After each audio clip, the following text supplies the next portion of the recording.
Hello guys, this is K C Patel and welcome to teachers factory. अगर आप लोग channel पर पहली बार आए हैं तो चैनल को सब्सक्राइब कर लें एंड बेल आइकन को प्रेस कर दें ताकि आप लोगों को वीडियो के नोटिफिकेशन मिलते रहें। अगर फेसबुक पर देख रहे हैं तो फेसबुक पेज को फॉलो ज़रूर कर लें। अगर आप लोग शिक्षक भर्ती की तैयारी करते हैं, चाहे आप C TET, UP TET, Bihar TET हो गया आपका, उत्तराखंड टेट, छत्तीसगढ़ टेट, या फिर आप सुपर टेट, एमपी टेट, किसी भी टेट एग्ज़ाम की तैयारी कर रहे हो या फिर शिक्षक भर्ती से रिलेटेड आप तैयारी करते हैं, तो आप लोग चैनल को सब्सक्राइब ज़रूर कर लें। आपको पता है कि सी टेट जो आपका जनवरी 2024 में एग्ज़ाम होने वाला है, तो उसके सिलेबस के अकॉर्डिंग हमारी सीडीपी की ऑलरेडी क्लासेस चल रही हैं। तो प्लेलिस्ट में जाकर के आप सीडीपी नाम से प्लेलिस्ट बनी है या फिर आपको लिंक डिस्क्रिप्शन में मिल जाएगी, वहाँ से जाकर के जितने अभी तक टॉपिक हो चुके हैं वो सारे टॉपिक देख लें। दिसंबर में हमारा जो सीडीपी का सिलेबस है वो पूरा कंप्लीट कर लेंगे। इसके बाद प्रैक्टिस सेशन करेंगे, टॉपिक वाइज आपके कौन कौन से क्वेश्चन पूछे जाते हैं एग्ज़ाम में और किस तरह के क्वेश्चन आ सकते हैं। तो ज़्यादा से ज़्यादा जब प्रैक्टिस करेंगे हम, तो आप लोगों के जो कॉन्सेप्ट होते हैं वो प्रैक्टिस से और अच्छे से क्लियर हो जाएंगे।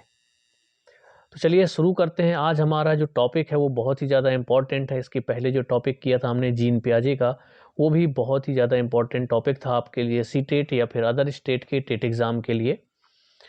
और आज का जो आपका सोशियो कल्चरल थ्योरी है लेव वाइगॉत्स्की की, ये भी कितनी आप लिख लो सीधे, वेरी वेरी वेरी इंपॉर्टेंट है आप लोगों के लिए। यहाँ से 2 या 3 क्वेश्चन आपको मिलेंगे सीडीपी के। तो चलिए स्टार्ट करते हैं हम आज का टॉपिक अपना। लेव वाइगॉत्स्की सोशियो कल्चरल थ्योरी जो है, लेव वाइगॉत्स्की का सामाजिक सांस्कृतिक सिद्धांत। चलिए शुरू करते हैं। ये आप जो फोटो देख रहे हैं ये लेव वाइगॉत्स्की की फोटो है, ठीक। अब यहाँ से देखना है आपको, जो लेव वाइगॉत्स्की का सामाजिक सांस्कृतिक विकास है उसके महत्वपूर्ण ये बिंदु दिए हुए हैं। इनको आपको एक एक कॉन्सेप्ट बिल्कुल बना के रखना है दिमाग में। सबसे पहले बात करें तो ये एक रूसी मनोवैज्ञानिक थे। इनका जन्म 1896 में हुआ और इनकी मृत्यु 1934 में हो गई। तो बात करें, ये इम्पोर्टेंट नहीं है आपके लिए कि इनका जन्म कब हुआ और इनकी मृत्यु कब हुई, लेकिन कभी कभी क्वेश्चन पूछ अगर दे कि आपका एक ये कौन से मनोवैज्ञानिक हैं, कहाँ के थे, तो आपको याद रखना है कि ये एक रूसी मनोवैज्ञानिक हैं। इसके बाद अगला पॉइंट है, यह एक सामाजिक रचनावादी थे, यानी कि सोशल कंस्ट्रक्टिविस्ट थे। जैसा कि इनकी थ्योरी से ही सामाजिक और सांस्कृतिक नाम ही है उनकी थ्योरी का, तो यहाँ से आप याद रख सकते हैं कि उनकी थ्योरी का नाम ही है, तो वो सामाजिक रचनावादी बिल्कुल होंगे। इसके बाद अगला जो पॉइंट है, सामाजिक सांस्कृतिक पहलुओं पर ध्यान केंद्रित करते हैं। अब एक ही सिद्धांत से आपको ये सारे पॉइंट याद रहेंगे क्योंकि उनके सिद्धांत का नाम क्या है। मैं ये ट्रिक बता रहा हूँ आपको सिर्फ याद रखने की, किस तरह से आप पॉइंटों को याद रख सकते हैं। सामाजिक सांस्कृतिक सिद्धांत इनके थ्योरी का नाम है। तो जहाँ पर भी अगर इस तरह से प्रश्न पूछे, ये देखो, सामाजिक सृजनवाद के जनक इनको कहा गया है। सामाजिक सांस्कृतिक पहलुओं पर ध्यान केंद्रित करते हैं। बच्चे द्वारा ज्ञान का सृजन किया जाता है, ये इनकी थ्योरी में बताया गया है कि बच्चे द्वारा ज्ञान का सृजन किया जाता है। ओके। वाइगॉत्स्की के अनुसार किसी भी बच्चे का विकास सामाजिक परिस्थितियों में ही संभव है। इन्होंने बताया है कि जब बच्चा सोशल इंटरेक्शन करता है, ठीक है, समाज के साथ बातचीत करता है, उनके साथ रहता है, घूमता है, फिरता है, तो वहाँ से बच्चा क्या करता है, सीखता है। तो ये थे पूरे पॉइंट जो बहुत ही ज़्यादा महत्वपूर्ण है आपको एग्ज़ाम के पॉइंट ऑफ व्यू से। तो क्या है, ये एक रूसी मनोवैज्ञानिक हैं, यही एक सामाजिक रचनावादी थे, सामाजिक सांस्कृतिक पहलुओं पर ध्यान केंद्रित करते हैं, सामाजिक सृजनवाद का जनक इनको कहा गया है, बच्चे द्वारा ज्ञान का सृजन किया जाता है। वाइगॉत्स्की के अनुसार किसी भी बच्चे का विकास सामाजिक परिस्थितियों में ही संभव है, ये वाइगॉत्स्की कहते हैं। इसके बाद जो अगले पॉइंट है ये भी बहुत ही ज़्यादा महत्वपूर्ण है, याद रखिएगा इनको। बच्चों का संज्ञानात्मक विकास सामूहिक प्रक्रिया द्वारा संभव हो पाता है, यानी कि ग्रुप लर्निंग में। और जो जीन पियाजे ने संज्ञानात्मक विकास की थ्योरी दी थी, तो उन्होंने उम्र के हिसाब से, क्योंकि उन्होंने 4 अवस्थाओं में बांटा था, तो जिन्होंने भी जीन पियाजे की थ्योरी नहीं देखी है वो जाकर के प्लेलिस्ट में पहले उस थ्योरी को देख लें, ताकि आपको जीन पियाजे के सारे कॉन्सेप्ट अच्छे से क्लियर हो जाएं। बच्चे सामाजिक अंतःक्रिया के द्वारा सीखते हैं, सोशल इंटरेक्शन के द्वारा। जब बच्चे समाज में रहते हैं, आसपास पड़ोस के लोग रहते हैं, है ना, अपने साथ के बच्चों के साथ खेलना या अपने छोटों के साथ खेलना, कुल मिला के समाज के जो लोग हैं उनके साथ बातचीत करना, उनके साथ खेलना, उनके साथ इंटरेक्शन करना, ये सारी चीज़ें जब बच्चे के साथ होती हैं तो बच्चा वहीं से सीखता है। वाइगॉस्की के अनुसार विकास एक सतत प्रक्रिया है जो जीवन पर्यंत चलती रहती है। तो वाइगॉस्की के अनुसार आपकी जो डेवलपमेंट की प्रोसेस है वो कंटिन्यूअस होती है, जो हमेशा आपकी जीवन पर्यंत चलती रहती है। विकास एक सामाजिक प्रक्रिया है जो सामाजिक अंतःक्रिया पर निर्भर करता है तथा इस सामाजिक अधिगम के फलस्वरूप संज्ञानात्मक विकास संभव है। जो आपका कॉग्निटिव डेवलपमेंट है वो सोशल इंटरेक्शन के द्वारा संभव है, ये कहा है लेव वाइगॉस्की ने। इसको याद रखिएगा कि जो आपका संज्ञानात्मक विकास है वो आपका सामाजिक जो आपका कह सकते हैं सोशल इंटरेक्शन कह सकते हैं, अंतःक्रिया यानी कि सामाजिक अंतःक्रिया के द्वारा कॉग्निटिव डेवलपमेंट होता है, यानी कि संज्ञानात्मक विकास संभव है। ये बात कही है लेव वाइगॉस्की ने, तो इस पॉइंट को भी याद रखिएगा। अगली आपका जो पॉइंट है प्रोसेस ऑफ इंटरनलाइजेशन, आंतरिककरण की प्रक्रिया। वाइगॉस्की का मानना है कि भाषा का विकास सामाजिक अंतःक्रिया से होता है। ये याद रखिए, इंपॉर्टेंट पॉइंट है। जो भाषा का विकास सामाजिक अंतःक्रिया से होता है, किसने कहा? इस तरह से प्रश्न आपसे पूछा जा सकता है एग्जाम में, तो वाइगॉस्की ने कहा। अगला पॉइंट है हमारा, जो भाषा व्यक्ति के लिए सबसे बड़ा यंत्र है। इसके द्वारा हम एक दूसरे के साथ बातचीत कर पाते हैं, वह ज्ञान का सृजन करते हैं। लैंग्वेज इज अ टूल, एक तरह से यहाँ पर जो भाषा होती है वो एक यंत्र है, क्योंकि इसके द्वारा हम एक दूसरे से बातचीत कर पाते हैं, ज्ञान का आदान प्रदान कर सकते हैं, एक दूसरे की बातों को समझ सकते हैं कि कौन क्या कहना चाह रहा है। सॉरी, तो ये होती है जो भाषा है वो एक यंत्र है। Language is a tool.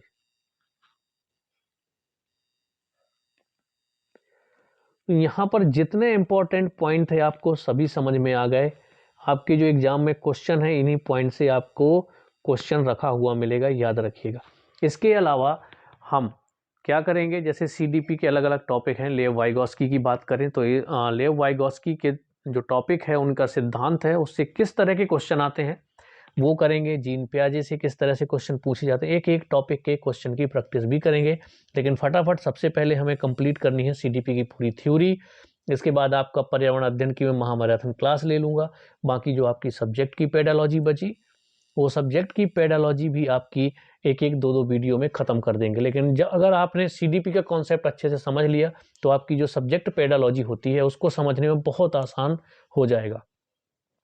चाहे आपकी हिंदी पेडालॉजी हो, इंग्लिश पेडालॉजी हो, मैथ पेडालॉजी हो, या फिर आपके पर्यावरण अध्ययन की पेडालॉजी यानी कि ईवीएस की पेडालॉजी हो, आसानी से समझ में आएगा। इसीलिए सबसे पहले आपको ये सीडीपी अच्छे से समझनी है। तो लेव वाइगॉस्की ने कौन सा सिद्धांत दिया? सामाजिक सांस्कृतिक सिद्धांत, या फिर इंग्लिश में आप इसको कह सकते हैं सोशियो कल्चरल थ्योरी बाय लेव वाइगॉस्की।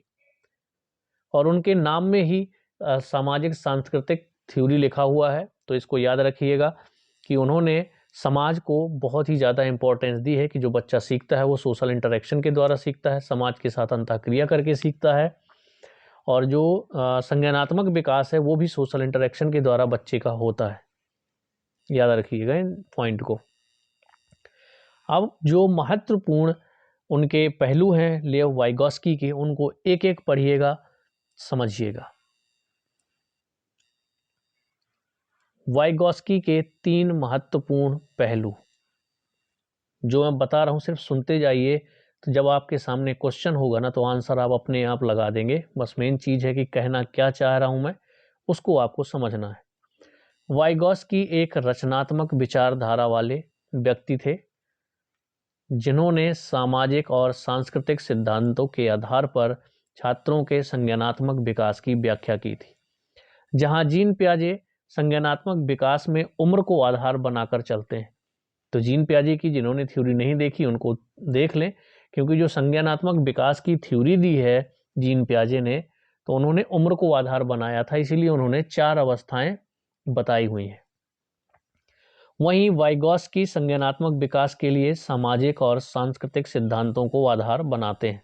तो आपको दोनों में डिफरेंस भी पता चल गया होगा कि बात करें अगर हम कॉग्निटिव डेवलपमेंट की यानी कि संज्ञानात्मक विकास की, तो जीन पियाजे ने उम्र को उसका आधार बनाया था, लेकिन वाइगॉस्की ने सामाजिक और सांस्कृतिक सिद्धांत को आधार बनाया है। एक इम्पॉर्टेंट पहलू आपका ये हो गया। सेकेंड पहलू है आपका दूसरा यहाँ पर, वाइगॉस्की के इस सिद्धांत के अनुसार बालक समाज और संस्कृति में रहकर अनुकरण के द्वारा सीखता है। इनके अनुसार बालक समाज के साथ अंतःक्रिया करके अपना विकास करता है। वाइगॉस्की अपने सिद्धांत का प्रतिपादन समाज को केंद्र में रखकर करते हैं। अब अनुकरण क्या होता है? नकल मतलब वो चीटिंग वाली नकल नहीं। जैसे बच्चा आपको देखेगा, जो बालक है, आप क्या करते हो आपको देख के सीखेगा। हमसे जो बड़े हैं फैमिली में, अगर आप कुछ करेंगे तो उसकी नकल करेगा बच्चा, आपको देख करके बच्चा क्या करेगा, उसको सीखेगा। तो उसको कहा गया है कि यहाँ पर जो बच्चे होते हैं वो क्या करते हैं, समाज और संस्कृति में रह करके जो भी उनके आसपास चल रहा है उसको देख देख करके सीखते हैं, यानी कि अनुकरण करते हैं। इनके अनुसार बालक समाज के साथ अंतःक्रिया करके अपना विकास करता है। वाइगॉस्की अपने सिद्धांत का प्रतिपादन समाज को केंद्र में रखकर करता है, यानी कि इन्होंने समाज को बहुत ज़्यादा इम्पोर्टेंस दी है कि समाज के द्वारा ही बच्चा सीखता है। ठीक है, तो ये याद रखिएगा, और उनके जो सिद्धांत का नाम है वहाँ से आप बहुत सारे पॉइंट याद रख सकते हैं। तीसरा जो पहलू है महत्वपूर्ण, उसको और आपको समझना है।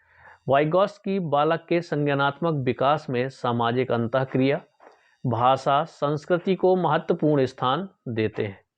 उनके संज्ञानात्मक विकास के ये 3 तत्व आधार हैं, अर्थात वह अपने सिद्धांत की संपूर्ण व्याख्या इन तीनों को आधार बनाकर करते हैं।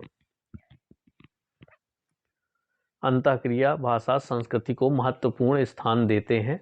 सामाजिक अंतःक्रिया, भाषा और संस्कृति को। चलिए अब देखिए, ये जो 3 महत्वपूर्ण पहलू हैं वो ये रहे। अब आप इनको देख सकते हैं। ये आपका हो गया सोशल इंटरेक्शन यानी कि सामाजिक अंतःक्रिया।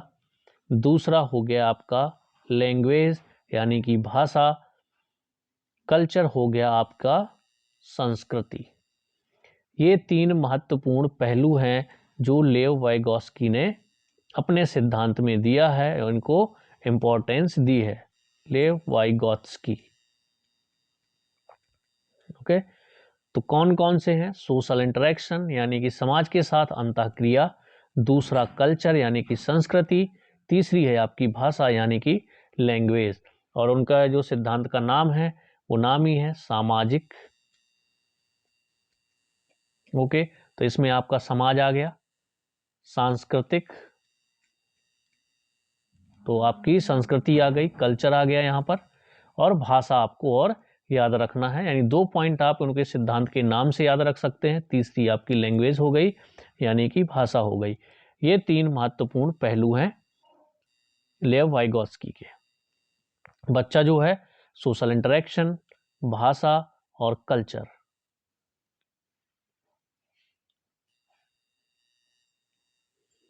चलिए, जो सोशल इंटरेक्शन होता है उसके बारे में थोड़ा सा डिटेल पढ़ लेते हैं। ऑलरेडी मैंने आपको बता चुका हूँ कि सोशल इंटरेक्शन होता क्या है, फिर भी एक एक बार जब आप इसको पढ़ेंगे तो और अच्छे से समझ में आ जाएगा।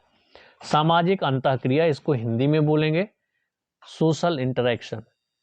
वाइगॉस्की के अनुसार बालक समाज से दिशा निर्देश प्राप्त कर अपना संज्ञानात्मक विकास करते हैं, और विकास की इस प्रक्रिया को वह अनुकरण को आधार बनाकर करते हैं। सोशल इंटरेक्शन आपको समझ में आ गया। जो समाज होता है उनके दिशा निर्देश प्राप्त करके अपना संज्ञानात्मक विकास करते हैं। और विकास की इस प्रक्रिया को वह अनुकरण को आधार बनाकर करते हैं कि बच्चा जो समाज से देखता है वही सीखता है। अगर हम भाषा की बात करें तो भाषा वाइगॉस्की संज्ञानात्मक विकास के लिए भाषा को एक उपकरण मानते हैं। ये इंपॉर्टेंट पॉइंट है, याद रखिएगा। जो लेव वाइगॉस्की हैं वो विकास के लिए भाषा को एक क्या मानते हैं? उपकरण मानते हैं, जिसकी सहायता से बालक समाज और संस्कृति के साथ रहकर अंतःक्रिया का कार्य करता है। जब उससे भाषा आती है तो बच्चा क्या करता है? समाज और संस्कृति के साथ रह करके अंतःक्रिया करता है, भाषा के द्वारा बातचीत करता है। वाइगॉत्स्की के अनुसार भाषा के अभाव में व्यक्ति अपना संज्ञानात्मक विकास नहीं कर सकता। ये लेव वाइगॉत्स्की ने कहा है कि अगर किसी व्यक्ति को या बालक की बात करें, अगर भाषा नहीं आती है तो वह अपना संज्ञानात्मक विकास, जो उनका कॉग्निटिव डेवलपमेंट होता है, वो नहीं कर सकता। वाइगॉत्स्की के अनुसार एक बच्चे की भाषा के विकास में दूसरों के साथ संप्रेषण एक महत्वपूर्ण तत्व है। अगर एक बच्चे की भाषा के विकास में दूसरों के साथ संप्रेषण, दूसरों से बात करें, संप्रेषण मतलब कम्युनिकेशन कह सकते हो, इंग्लिश में इसको कम्युनिकेशन बोलेंगे। ओके, संप्रेषण मतलब कम्युनिकेशन, बातचीत करना, कम्युनिकेशन। फिर इस पॉइंट को एक बार याद रखिए, एक बच्चे की भाषा के विकास में दूसरे के साथ संप्रेषण एक महत्वपूर्ण तत्व है। अगला जो इम्पोर्टेंट पहलू है वो है संस्कृति यानी कि कल्चर।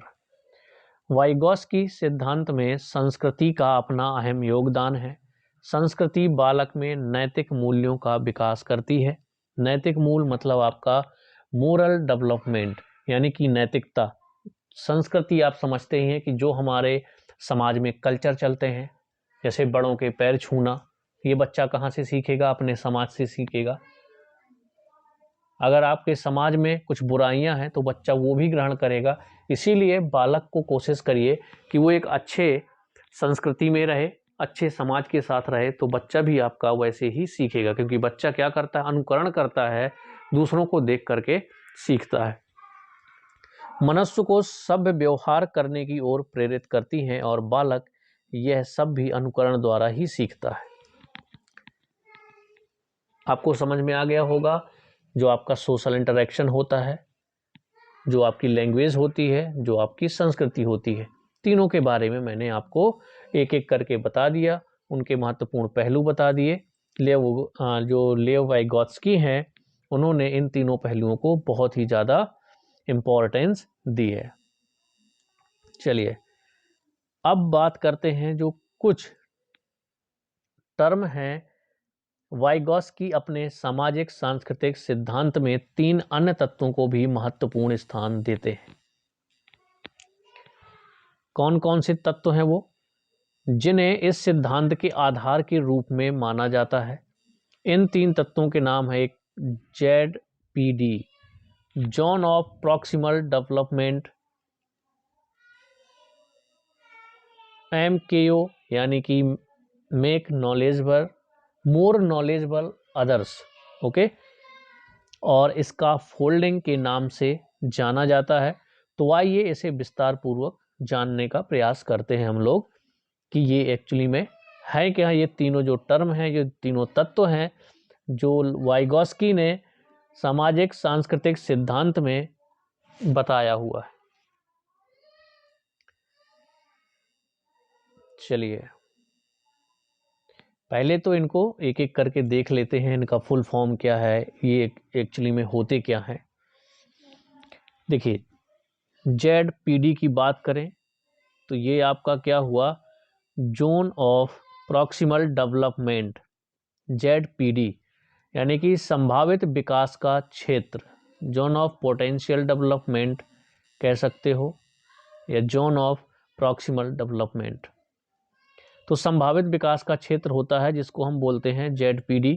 इसके बाद हम बात करें अगर मोर नॉलेजेबल अदर की यानी कि MKO की, तो ये क्या होता है? Anybody who knows more in a particular area. कहने का मतलब अगर आपसे ज़्यादा कोई जानता है तो आप उससे सीख सकते हैं, चाहे वो सेम एज का हो, चाहे वो छोटा भी हो आपसे या फिर आपसे बड़ा भी हो, लेकिन अगर आपसे ज़्यादा उसको नॉलेज है तो आप वहाँ से सीख सकते हैं।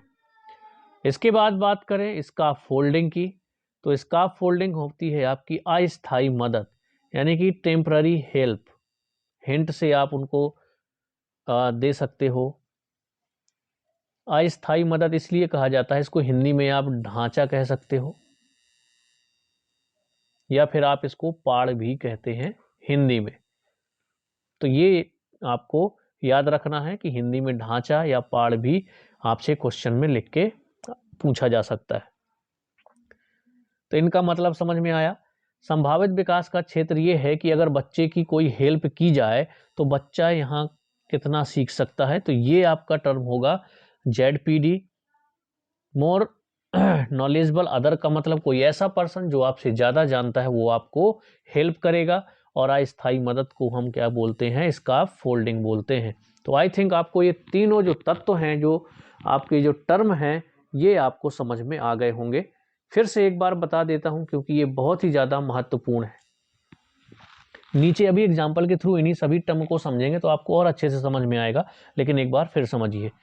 जोन ऑफ प्रॉक्सिमल डेवलपमेंट आपका ये कहलाता है संभावित विकास का क्षेत्र, यानी कि अगर आपको अगर मदद की जाए, अगर आपसे ज़्यादा कोई नॉलेजेबल पर्सन है, वो आपकी थोड़ी सी मदद करता है, तो आप कितना सीख सकते हैं, ये एरिया कहलाएगा आपका zone of proximal development. More knowledgeable other का मैंने बता दिया कि जो व्यक्ति आपसे ज़्यादा जानता हो, चाहे वो छोटा हो, बड़ा हो या आपका साथी हो, यानी कि सेम एज का हो, उससे मतलब नहीं है, लेकिन आपसे ज़्यादा अगर नॉलेज है तो आपकी जो हेल्प है वो कर सकता है। अस्थायी मदद आपको समझ में आ गई, स्कार्फ फोल्डिंग।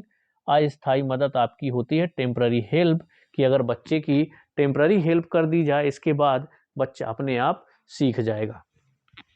अब इनको अच्छे से समझेंगे हम नीचे डिटेल में। जो आपका जोन ऑफ प्रॉक्सिमल डेवलपमेंट होता है वो क्या होता है, एक बार मैं आपको बता देता हूँ।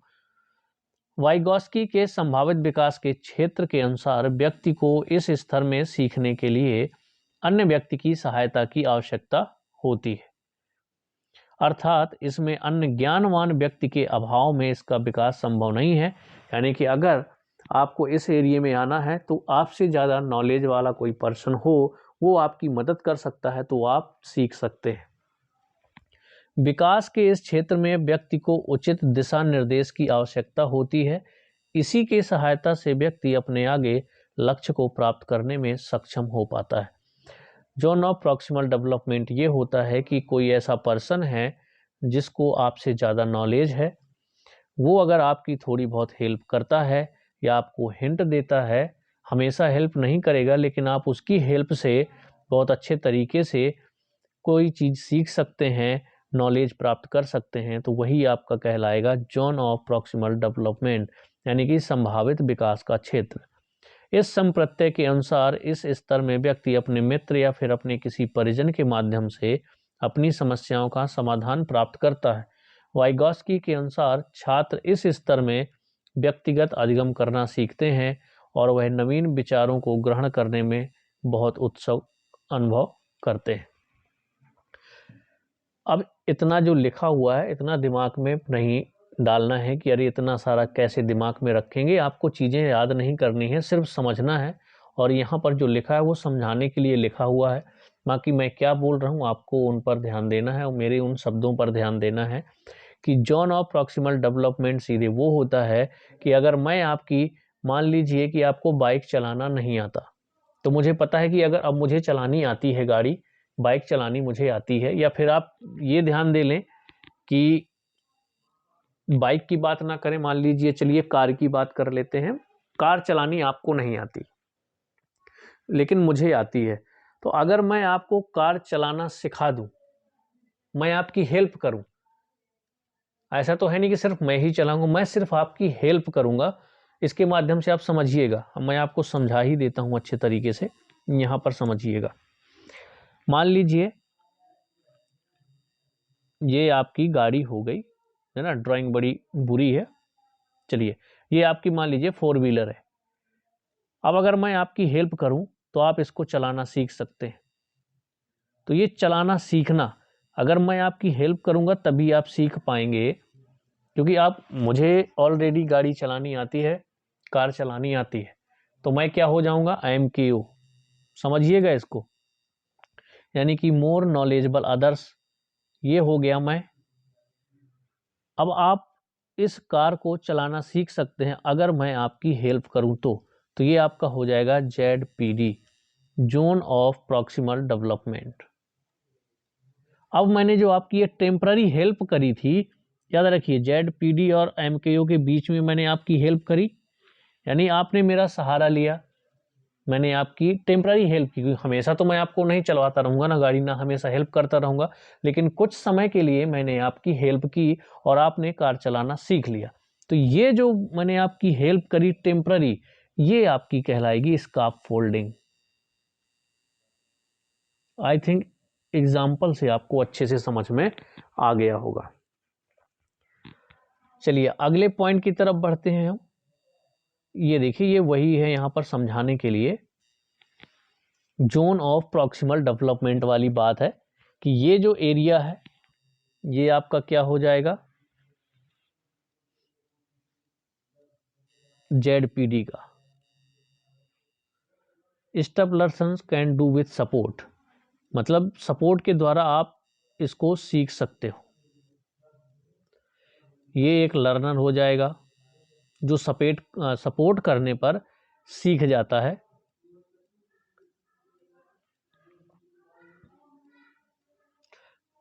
ठीक है, तो ये एरिया जो होगा आपका ZPD का होगा, यहां पर आपको समझना है। ये संभावित है कि अगर आपकी हेल्प कर दी जाए तो आप यहाँ पर अच्छे से सीख सकते हैं। अब जैसे ए क्या है यहाँ पर, स्टफ लर्नर कैन डू, मतलब अगर आपको हेल्प मिले तो आप कर सकते हो, ये हो गया ए।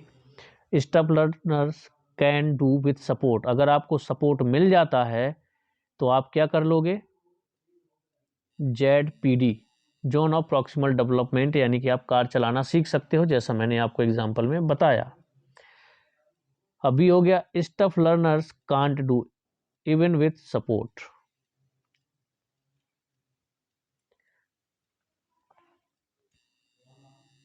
ZPD is the difference between what a child can do with or without support.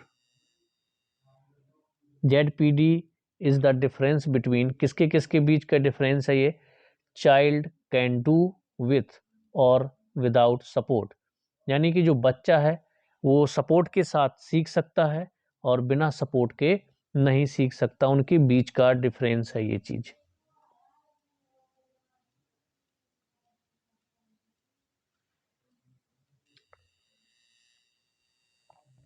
MKO, more knowledgeable other, अधिक जानकार व्यक्ति या अधिक जानकार अन्य कोई व्यक्ति, हिंदी में आप ऐसे इसको कह सकते हैं। वाइगॉस्की के MKO से आशय ऐसे व्यक्ति से है जो व्यक्ति सीखने वाले व्यक्ति से अधिक ज्ञान, अधिक अनुभव एवं कौशल रखता हो। उदाहरण स्वरूप एक बालक जो अज्ञानी होता है, वहीं एक अध्यापक जो ज्ञान का भंडार होता है। ऐसी स्थिति में सीखने वाला व्यक्ति अपना सर्वोत्तम संज्ञानात्मक विकास कर पाता है। मान लीजिए आप ऐसे व्यक्ति से सीखते हैं जिसको आपसे ज़्यादा नॉलेज है, तभी आपके संज्ञानात्मक विकास का जो संज्ञानात्मक विकास है वो आपका हो पाएगा। अगर आप जिससे सीखते हैं उसको नॉलेज कम है या आपके ही बराबर है तो आपका जो संज्ञानात्मक विकास है वो नहीं हो पाएगा।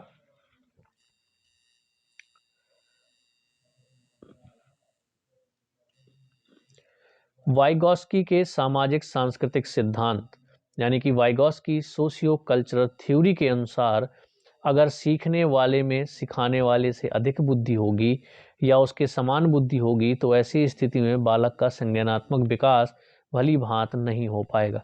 वही चीज मैंने आपको पहले बता दी। सीखने वाले में सिखाने वाले से अगर अधिक बुद्धि है या उसके समान बुद्धि है तब बालक का जो संज्ञानात्मक विकास है वो नहीं हो पाएगा, क्योंकि जिससे आप ज्ञान ले रहे हो उसको आपसे ज़्यादा नॉलेज होना चाहिए, तभी आपका संज्ञानात्मक विकास अच्छे से हो पाएगा। सामान्य शब्दों में बालक का संज्ञानात्मक विकास करने हेतु सिखाने वाले व्यक्ति के पास सीखने वाले व्यक्ति से अधिक ज्ञान होना आवश्यक है। इसी को वाइगॉस्की का मोर नॉलेजेबल अदर यानी कि MKO कहा जाता है। ओके, आई थिंक आपको ये दोनों टर्म समझ में आ गए होंगे। MKO वो व्यक्ति होता है जिसे आपसे ज़्यादा नॉलेज हो, जिससे आप ज्ञान ले रहे हैं तो उसको आपसे ज़्यादा आना चाहिए, ज़्यादा नॉलेज होना चाहिए, ज़्यादा अनुभव होना चाहिए, तभी आपका जो संज्ञानात्मक विकास है वो बहुत अच्छे से हो पाएगा। अब ढांचा की बात कर लें, इसका फोल्डिंग, इसको पाड़ भी बोलते हैं, याद रखिएगा। क्या बोलते हैं इसको? पाड़, हिंदी में पाड़ भी बोलते हैं। वाइगॉस्की के अनुसार बालक को सीखने के लिए एक ढांचे की जरूरत होती है, अर्थात एक ऐसी सीढ़ी जो उसे अधिगम के उस शिखर तक ले जा सके जिस शिखर पर पहुंचकर वह अपने अधिगम के अंतर्गत आने वाली समस्त समस्याओं का समाधान कर सके। अब वो समस्याएं जो हैं समाधान किस तरह से होगी? जब कोई आपकी अगर हेल्प कर देता है तो जो अस्थायी मदद होगी आपकी बीच की, उसी को आप क्या कहेंगे? ढांचा या स्कैफोल्डिंग कहेंगे। अब इस तरह से क्वेश्चन कैसे आएंगे, इस टॉपिक से किस तरह से बनेंगे, वो हम करेंगे एक एक टॉपिक में। अगर आप लोगों का सपोर्ट मिला, ज़्यादा से ज़्यादा वीडियो को शेयर किया, है ना, तो बहुत जल्द थोड़ी सी मैं और ज़्यादा मेहनत कर लूँगा आप लोगों के लिए। टॉपिक वाइज आपके MCQs बनाऊँगा और वो आपके साथ शेयर करूँगा मैं यूट्यूब पर और फेसबुक दोनों जगह पर।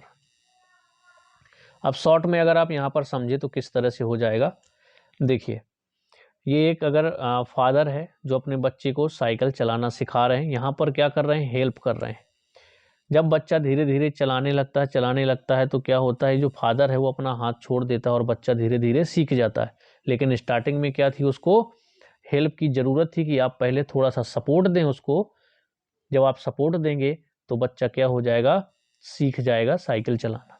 तो देखिए MKO यहाँ पर क्या हुआ? फादर, क्योंकि उसको आपसे ज़्यादा अनुभव है, उनको आपसे ज़्यादा एक्सपीरियंस है, उनको चलाना भी आता है, तो उन्हें आपसे ज़्यादा नॉलेज है, तो MKO में हो गए आपके फादर। स्कार्फ फोल्डिंग की बात करें तो जो हेल्प की थी ना आपने टेम्पररी, उसको बोलेंगे तो स्कार्फ फोल्डिंग किसको कहेंगे? साइकिल को पकड़ना। ZPD आपको हो गया बालक को मदद मिलने पर जो सीखने का दायरा है, मदद मिल गई तो बच्चा क्या हो गया? सीख लिया उसने। जो ट्राइसाइकिल है, ट्राइसाइकिल नहीं बाइसाइकिल, ठीक है, यहाँ पर बाइसाइकिल सीख रहा है। जो आपकी साइकिल है उसको चलाना जो बच्चा सीख जाता है वो हो जाता है आपका ZPD, यानी कि अगर हेल्प कर दी तो बच्चा साइकिल चलाना सीख जाएगा। ये उसका एक जोन ऑफ प्रॉक्सिमल डेवलपमेंट था कि यहाँ अगर मैं हेल्प करता हूँ तो बच्चा सीख जाएगा। तो ये आपका क्या हो जाएगा? ZPD हो जाएगा। एग्जाम्पल से आपको ये तीनों टर्म ZPD, स्कार्फ फोल्डिंग और MKO समझ में आ गया होगा। अब ये भाषा के 3 रूप लेव वाइगॉस्की ने ही दिए हैं, इनको याद रखिएगा। एक तो होती है आपकी सोशल स्पीच, सामाजिक वाक। जब बच्चे की उम्र होती है 2 वर्ष या उससे अधिक, तो वो क्या करता है? समाज से बात करता है, तो उसे आप कहेंगे सोशल स्पीच, यानी कि दुनिया में बात करना, समाज में रह कर के बात करना, समाज के लोगों से बात करना, दूसरों से जो आपके आसपास रहते हैं उनसे जब आप बात करोगे, जो आपकी कॉलोनी है वहाँ के रहने वाले लोगों से बात करोगे, तो ये आपका हो जाएगा सोशल स्पीच। जैसा नाम है सामाजिक वाक हो जाएगा, सोशल स्पीच हो जाएगी। इसके बाद बात करते हैं प्राइवेट स्पीच। तो प्राइवेट स्पीच होती है खुद से बात करना, निज वाक इसको हिंदी में बोलेंगे। जब बच्चा 3 वर्ष या उससे अधिक का हो जाता है तो बोल बोल कर खुद से बात करना। अब फॉर एग्जाम्पल, जब आप कोई काम करते हो या बच्चा मान लीजिए पढ़ रहा है, कोई पेंटिंग बना रहा है, तो खुद से किस तरह से बात करेगा? ऐसा, अच्छा मैं अभी ये ग्रीन कलर इसमें लगाऊंगा, फिर यहाँ पर येलो कलर भरूंगा, इस तरह से खुद से बात करना। इसके बाद अगर मैं यहाँ पर पिंक कलर भर देता हूँ तो अच्छा लगेगा, इस तरह से खुद से बोल बोल के बातें करना, वो आपका हो जाएगा प्राइवेट स्पीच। इसके बाद जो आती है साइलेंट इनर स्पीच, यानी कि मौन आंतरिक वाक। अब ये जब उम्र बच्चे की 7 वर्ष या उससे अधिक हो जाती है तो बच्चा साइलेंट इनर स्पीच यानी कि मौन आंतरिक वाक जो होता है वो करने लगता है, मन में बात करना, मन ही मन। जैसे आप अब 7 वर्ष का बच्चा हो गया, मन में कुछ बात कर रहा है, मतलब उसके जो शब्द हैं वो निकल नहीं रहे, नॉर्मल बैठा हुआ है, बात कर रहा है कि कल मुझे इतना होमवर्क करना है, किस तरह से करूँगा, 1 घंटे मैथ के लिए दूंगा, 1 घंटे के लिए मैं इंग्लिश को दूंगा। इस तरह से अगर बात करता है बच्चा तो वो होती है आपकी साइलेंट इनर स्पीच। तो ये तीनों जो स्पीच हैं ये लेव वाइगोस्की के द्वारा दी गई है। 3 कौन कौन सी हैं? सोशल स्पीच, प्राइवेट स्पीच और साइलेंट इनर स्पीच। ओके, चलिए अब ये देखिए तीनों को एक बार फिर से मैं आपको अच्छे से बता देता हूँ, समझ में आ जाएगा। जो आपका जोन ऑफ प्रॉक्सिमल डेवलपमेंट होता है, जेडपीडी होती है, वो होता क्या है एक्चुअली में? जिस दायरे में किसी की मदद से बच्चे का संभावित विकास होता है वो कहलाता है आपका जेडपीडी। एमकेओ की बात करें, मोर नॉलेजेबल अदर की बात करें तो कोई छोटा या बड़ा द्वारा ज्ञान को ग्रहण करना। अब आपसे ज़्यादा नॉलेज उसको होना चाहिए, चाहे वो छोटा हो, बड़ा हो या आपकी उम्र का हो, उससे कोई फर्क नहीं पड़ता। इसका फोल्डिंग की बात करें यानी कि ये कहलाएगा आपका टेम्पररी हेल्प, क्षणिक मदद जिसे कहते हो। यह तब तक जारी रहेगी जब तक हम खुद वो काम ना करने लगे। यानी कि जैसे गाड़ी चलाना कोई आपको सिखा रहा है, जब आप सीख जाएंगे इसके बाद यह आपकी जो हेल्प है वो बंद कर दी जाएगी, इसीलिए इसको टेम्पररी हेल्प भी कहा गया है। आई थिंक यहाँ तक आपके जो पॉइंट हैं वो सारे क्लियर हो गए होंगे। अगर आपको डाउट है कहीं पर भी तो आप लोग कमेंट्स में ज़रूर पूछिएगा, लेकिन बार बार कहता हूँ ज़्यादा से ज़्यादा आप लोग शेयर करिए। जितने लोग भी तैयारी कर रहे हैं सी टेट की या किसी भी टेट एग्ज़ाम की या फिर किसी भी स्टेट से हों, उस स्टेट के टेट एग्ज़ाम की तैयारी करते हों, शिक्षक भर्ती की तैयारी करते हों, तो इस वीडियो को आपको ज़्यादा से ज़्यादा शेयर करना है। और अगर आपको वीडियो पसंद आता है तो आपको लाइक ज़रूर करना है। तो चलिए अब हम मिलेंगे नेक्स्ट वीडियो में नेक्स्ट टॉपिक के साथ। बहुत जल्द हम प्रैक्टिस सेट आपके साथ लाने वाले हैं। अब ये जो आपके टर्म है ये लेव वाइगोस्की से रिलेटेड है, तो याद रखिएगा इनको। Collaborative project, cooperative learning, reciprocal teaching, peer tutoring और असिस्टिव लर्निंग, ये कुछ टर्म हैं जो लेव वाइगोस्की के थ्योरी में ही दिए गए हैं। बाकी किस तरह से क्वेश्चन बनेंगे एग्जाम में, किस तरह से क्वेश्चन पूछे जाते हैं, लेव वाइगोस्की से हों या जीन पियाजे से हों, तो एक एक टॉपिक के क्वेश्चन लेकर के मैं बहुत जल्द आने वाला हूँ। तो चलिए बने रहिए आप लोग, मिलते हैं हम लोग नेक्स्ट वीडियो में।